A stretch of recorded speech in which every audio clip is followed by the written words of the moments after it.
सबसे पहले तो सभी पत्रकार साथियों को, मीडिया बंधुओं को, electronic media, digital media, print media के सभी साथियों का बहुत बहुत स्वागत। और हमारे साथी रंजीत पंडित जी ने, साथी त्रिलोकी मांझी जी ने, मनीष पासवान जी ने और साथी भाग्य भारती जी ने आपके समक्ष में 5 प्रमुख बिंदु को रखा है। पहला बिंदु ये है कि कांग्रेस पार्टी आगामी 15 तारीख से पूरे बिहार में न्याय संवाद की श्रृंखला शुरू करनी जा रही है। और यह जो न्याय संवाद की श्रृंखला है, इसमें हमारा सबसे पहला विषय जो है वो शिक्षा का सवाल है। इसी तरह से नौकरी का सवाल, भागीदारी का सवाल और समाज के जो अलग अलग सेक्शन के लोग हैं उनके बीच में कांग्रेस पार्टी जाएगी, उनके साथ संवाद करेगी, उनके दुख तकलीफ को सुनेगी और उसी के आधार पर हम न्याय पत्र तैयार करेंगे। और उस न्याय पत्र के आधार पर आने वाले दिनों में चाहे चुनाव हो, हमारी सरकार बने या किसी और की भी सरकार बने, उन न्याय को लागू करने के लिए कांग्रेस पार्टी प्रतिबद्ध है। इसी सोच के साथ, इसी संकल्प के साथ आगामी 15 तारीख को नेता प्रतिपक्ष श्री राहुल गांधी जी बिहार आ रहे हैं। दरभंगा में वो छात्रों से संवाद करेंगे और जब वो दरभंगा में छात्रों से संवाद कर रहे होंगे, ठीक उसी वक्त बिहार के अलग अलग जगहों पर 60 से ज्यादा जगहों पर कांग्रेस पार्टी के देश स्तर के नेता बिहार आ रहे हैं, जिसमें हम विभिन्न हॉस्टलों में जाएंगे। SC ST हॉस्टल में जाएंगे, EBC हॉस्टल में जाएंगे, महिला छात्रावासों में जाएंगे, अल्पसंख्यक छात्रावास में जाएंगे। साथ ही साथ जहां पर हॉस्टल नहीं है वहां पर टाउन हॉल के अंदर विद्यार्थियों को इकट्ठा करके बिहार के अंदर जो शिक्षा की हालत है उस पर चर्चा करेंगे, संवाद करेंगे। और उसी कड़ी में यह प्रेस वार्ता की गई है और इस प्रेस वार्ता के माध्यम से 5 प्रमुख विषय को हमारे ये मौजूद साथियों ने उठाया है। पहला विषय ये है कि लगातार मांग के बाद जो मौजूदा NDA की सरकार है वह इस बात के लिए स्वीकार की कि आगामी समय में जाति जनगणना की जाएगी। सवाल यह है कि जाति जनगणना की मांग हम लोग क्यों कर रहे हैं? सामाजिक न्याय की धरती है बिहार। जाति जनगणना की मांग हम इसलिए कर रहे हैं कि कई दशकों तक सामाजिक न्याय की नीतियों को लागू करने के बावजूद, आरक्षण की नीति को लागू करने के बावजूद आज भी आंकड़े ये कहते हैं कि समाज के अंतिम पायदान का जो व्यक्ति है आज भी उसको न्याय नहीं प्राप्त हो रहा है, जिसके बारे में डिटेल से इन साथियों ने आपके बीच में अपनी बात रखी। तो जो जाति जनगणना है, उस जाति जनगणना का अगला कदम यह है कि यह जो 50% की सीमा है, इस सीमा को समाप्त कर दिया जाए। और ये हम संविधान के तहत कह रहे हैं। संविधान के अनुच्छेद 15(5) में यह प्रावधान किया गया है कि निजी क्षेत्रों में भी भागीदारी और आरक्षण को सुनिश्चित किया जाए। तो पहला मांग यह है कि जाति जनगणना हो और जाति जनगणना वैज्ञानिक तरीके से हो, लिपापोती नहीं हो और सही आंकड़ों के आधार पर 50% की सीमा को समाप्त किया जाए और निजी क्षेत्रों में भी आरक्षण को, भागीदारी को सुनिश्चित किया जाए। दूसरा सवाल यह है कि बिहार में अगर आप शिक्षा व्यवस्था को देखेंगे, शिक्षा की हालत यह है कि 3 साल की डिग्री 3 साल में नहीं मिलती है। प्रश्न यह है कि जब पूरे देश में 3 साल की डिग्री 3 साल में मिलती है तो बिहार में 3 साल की डिग्री 5 साल और 7 साल में क्यों मिलता है? वो बिहार जहां पर नालंदा विश्वविद्यालय रहा, वो बिहार जहां पर विक्रमशिला विश्वविद्यालय रहा, वो बिहार जहां पर आजादी से पहले पटना विश्वविद्यालय की स्थापना हुई, जिसको ज्ञान और मोक्ष की भूमि कही जाती है। आप बिहार में किसी भी धर्म का इतिहास उठा करके देख लीजिए, उसका इतिहास बिहार से जुड़ा हुआ है। देश का इतिहास बिहार के इतिहास के बिना पूरा नहीं होता है। उसी तरह से बिहार की प्रगति के बिना देश की प्रगति संभव नहीं है। ऐसे में बिहार की प्रगति के लिए, देश की प्रगति के लिए यहाँ की शिक्षा व्यवस्था को बेहतर करना जरूरी है। 3 साल की डिग्री 3 साल में मिले, ये एक बात है, इसके तहत जो मुख्य सवाल ये हैं कि जहां शिक्षक नहीं है वहां शिक्षक हो, इंफ्रास्ट्रक्चर को बेहतर किया जाए। केजी से पीजी तक सरकार का फैसला है कि एससी, एसटी, ओबीसी, पिछड़ा, अति पिछड़ा और सभी वर्ग की महिलाओं के लिए केजी से पीजी तक फ्री एजुकेशन है। तो ये अलग अलग कॉलेज में अलग अलग फीस कैसे लिया जा रहा है, अलग अलग यूनिवर्सिटी में अलग अलग फीस कैसे लिया जा रहा है, अलग अलग कोर्स के नाम पे अलग अलग फीस कैसे लिया जा रहा है। आप बीएड का फीस उठा करके देख लीजिए, आप बीबीए का फीस उठा करके देख लीजिए, आप मास कॉम का फीस उठा करके देख लीजिए। तो जब सरकार का फैसला है कि सरकारी संस्थानों में केजी से पीजी तक शिक्षा मुफ्त होगी, तो इसको लागू क्यों नहीं किया जा रहा है? बिहार में प्लेसमेंट सेल को क्यों नहीं लागू किया जा रहा है? बार बार क्यों पेपर लीक हो रहा है? रोजगार का जो सवाल है, 4 लाख 4.5 लाख से ज्यादा पोस्ट खाली है, उन पोस्ट को क्यों नहीं भरा जा रहा है? और कोई परीक्षा, चाहे बीपीएससी की हो, टियर 3 की परीक्षा हो, किसी भी डिपार्टमेंट की परीक्षा हो, उनको जो है नौकरी नहीं मिल रही है और रोजगार देने के बजाय बिहार सरकार लोगों को कर्जदार बना रही है। आप ये देखिए कि 2000 करोड़ से ज्यादा रुपया जो है बिहार के विद्यार्थियों के ऊपर कर्ज है। नौकरी मिलने से पहले, मतलब रोजगार मिलने से पहले एक विद्यार्थी जो है वो कर्जदार बन जा रहा है। तो सरकार से हमारी यही मांग है कि साहब, यह जो डबल इंजन की सरकार है, यह डबल इंजन जो है ना पूरा गुजरात की तरफ घुमा हुआ है। रोजगारों उधरे जा रहा है, नौकरियों उधरे जाएगा, बुलेट ट्रेन भी वहीं बनेगा, सारा डेवलपमेंट वहीं होगा। तो ये डबल इंजन जो है वो बिहार की तरफ क्यों नहीं घूम रहा है, जो रोजगार लेकर के आए। सरकार से यही मांग है कि लाठी नहीं नौकरी दो। और एक बहुत महत्वपूर्ण विषय जो यहाँ साथी ने उठाया कि एससी एसटी सब प्लान का पैसा आप किसी दूसरे चीज पे कैसे खर्च कर सकते हैं?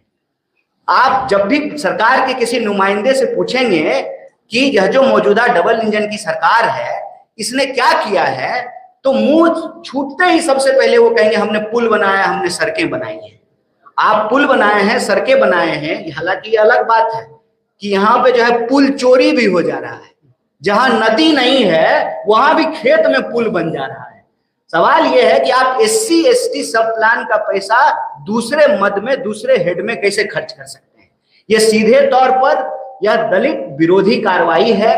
तो यह 5 विषय को लेकर के, एक भागीदारी के सवाल को लेकर के, नौकरी के सवाल को लेकर के, शिक्षा के सवाल को लेकर के कांग्रेस पार्टी बिहार के हर जगह जाकर के हर वर्ग के विद्यार्थियों से बात करेगी, चाहे बिहार के गरीब हो, दलित हो, पिछड़े हो, आदिवासी हो, अति पिछड़े हो, महिला हो, किसान हो, मजदूर हो, हर वर्ग के विद्यार्थियों से, नौजवानों से हम बात करेंगे। और हमारा संकल्प ये है कि बिहार की शक्ति से ही देश की प्रगति होगी। और इसीलिए यह न्याय संवाद की श्रृंखला आगामी 15 तारीख से शुरू हो रही है, जो लगातार चलेगी। और 15 तारीख को नेता प्रतिपक्ष दरभंगा में छात्रों से संवाद करेंगे और उसी वक्त बिहार के अलग अलग जगहों में, 60 से ज्यादा जगहों में कांग्रेस पार्टी का कोई ना कोई नेता या कार्यकर्ता छात्रों की आवाज को सुनेगा और उनके संघर्ष में हम कंधे से कंधे मिला करके चलेंगे। इसी महत्वपूर्ण सूचना के लिए यह महत्वपूर्ण प्रेस वार्ता बुलाई गई। आप तमाम मीडिया के साथी यहाँ उपस्थित हुए, इसके लिए हम पार्टी की तरफ से आपका बहुत बहुत धन्यवाद करते हैं। भारतीय राष्ट्रीय कांग्रेस यह उम्मीद करता है कि बिहार को बदलने की जो हमारी कोशिश है, इस कोशिश में मीडिया बंधु भी हमारा साथ देंगे। आपके अगर कुछ प्रश्न हैं इस विषय से जुड़े हुए तो आप पूछेंगे, हम यथासंभव उसका आंसर देने की कोशिश करेंगे। बहुत बहुत धन्यवाद।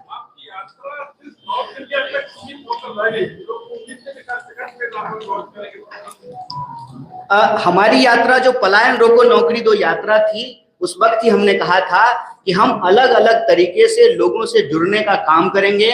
वह जो यात्रा शुरू हुई है उसी का अगला पड़ाव ये है कि अब हम पद यात्रा करने की बजाय अलग अलग जिलों में, अलग अलग हॉस्टलों में, अलग अलग ब्लॉकों में जाएंगे और वही शिक्षा, नौकरी और भागीदारी के सवाल पर लोगों से संवाद करेंगे। तो यह जो सतत संघर्ष है उसी का अगला पड़ाव है।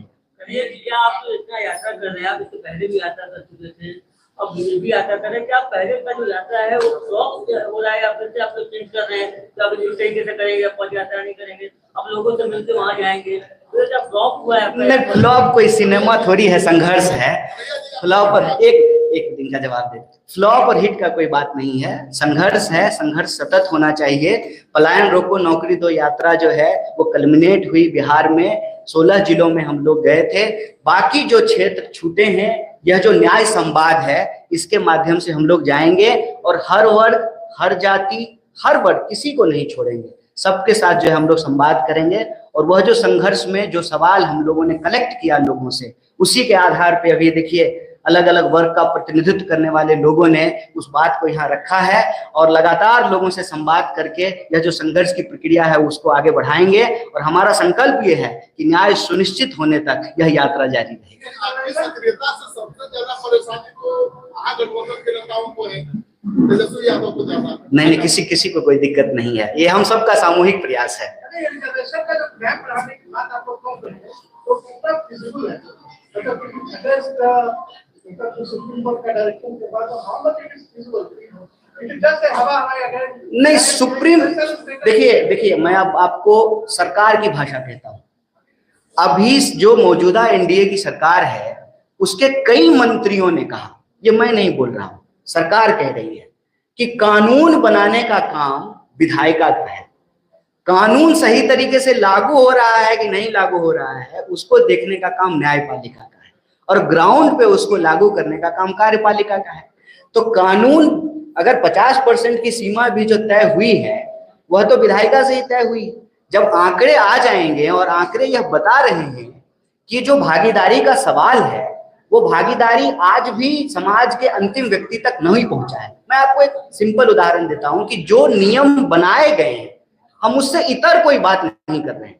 संविधान संशोधन के तहत जब यूपीए की सरकार थी, आर्टिकल 15(5) में आप निकाल करके देख सकते हैं, मैं अभी ले आता संविधान तो यही खोल के दिखा देता कि 15(5) में यह साफ साफ लिखा हुआ है, निजी क्षेत्रों में भी आरक्षण का प्रावधान किया गया है। तो जब संविधान कहता है तो न्यायपालिका उसको कैसे रोक सकती है? बिल्कुल बना सकती है और सरकार बनाएगी। सरकार जैसे जाति जनगणना करने के लिए तैयार हुई है वैसे ही सरकार को कानून भी बनाना पड़ेगा। आप सभी वर्ग की बात कर रहे हैं, जनरल में भी बहुत सारे लोग जो है वो गरीबी है ना, 10% आरक्षण उनके लिए भी है। आप एक बार डेटा तो आ जाए, डेटा आ जाएगा तो बिल्कुल जनसंख्या के अनुपात में जो है उनका भी प्रतिनिधित्व हो, उसमें कोई अंतर्विरोध थोड़ी है। देखिए, किसी के लिए न्याय मांगना किसी के लिए अन्याय नहीं है। समाज में अगर बराबरी होगी ना उसका लाभ जो है हर किसी को मिलेगा। समाज में अगर बराबरी होगी लिंग के आधार पर तो जो है उसमें हमारी माता जी को भी जो है न्याय मिलेगा और बाकी जो है लोगों को भी न्याय मिलेगा। एक के लिए न्याय दूसरे के लिए अन्याय नहीं है और हमारी कोशिश प्रतिनिधित्व और भागीदारी का है। हम एक समुदाय के लिए मांग रहे हैं तो दूसरे समुदाय का विरोध नहीं कर रहे। हम चाहते हैं कि वैज्ञानिक तरीके से डेटा आए और सबको जो है बराबर का प्रतिनिधित्व मिले।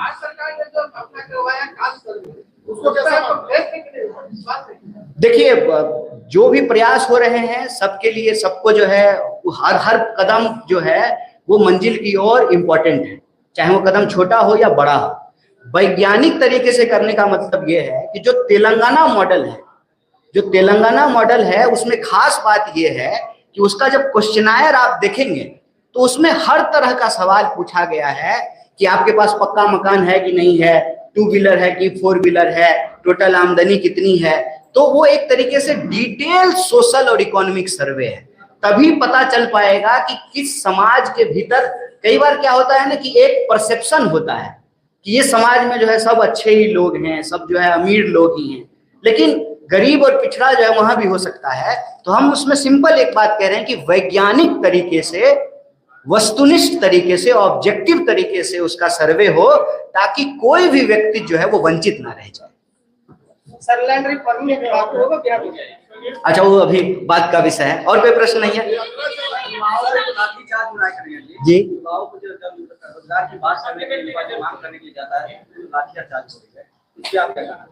देखिए, मेरा तो यही अपील है बिहार के नौजवानों से कि जिस सरकार को वोट दे करके आप कुर्सी पे बिठाते हैं वो सरकार कुर्सी पे बैठ करके आपके ऊपर डंडा मारने का आदेश देती है तो लाठी का बदला वोट से लीजिए।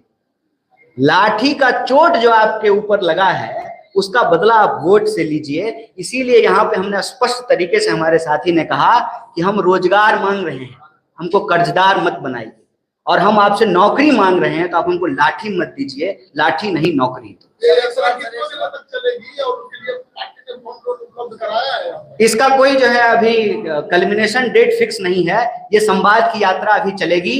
ये न्याय संवाद की श्रृंखला है जिसके तहत अभी हम शिक्षा न्याय संवाद शुरू किए हैं। इसी तरह से अलग अलग विषयों पे जो है यह न्याय संवाद का कार्यक्रम चलता है। सर एक सवाल, शिक्षक भर्ती निकलता है, आधा से ज्यादा सीट खाली रह जाता है, हम लोग सप्लीमेंट्री की मांग कर रहे हैं, क्यों नहीं तो सुनाना पड़ेगा सरकार को। उसी में यह प्रयास है। आपसे निवेदन है कि आप भी जो है इस संवाद यात्रा में शामिल होंगे। बहुत धन्यवाद।